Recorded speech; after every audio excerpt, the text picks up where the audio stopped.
Ауру қалыпты жағдай.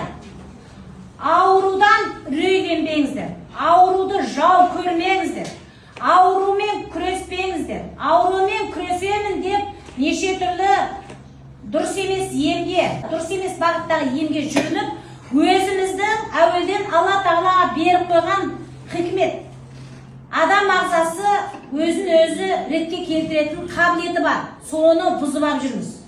Негізінде біз назарымызды аурумен күресуге емес, қуатты күшейтуге, адамның өзін-өзі емдейтін қабілетін қайтадан қалыпқа келтіруге аударуымыз керек, назарымыз. Сол кезде біз ауруға деген үрейіміздің өзі біздің қуатымыз алып қойды ғой. Сол кезде сіздер тынышталасыздар. Бір жерлеріңіз ауырса, бірден назар, мен қуатым азайды.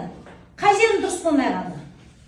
Ұйқым қанбай қалды ма? Көңіл-күйім дұрыс болмай қалды ма? Не добрее жеп қойды ма? Қандай фактор маған әсер? Сол факторды дұрыстап, қарапайым тұрмыста өмірді дұрыстау арқылы қуатты күшейтіп алсаңыздар, ауру ізім қайым өзі жоқ болып кетеді. Бұған мен 100% гарантия бере аламын. 8 жылдық тәжірибемен.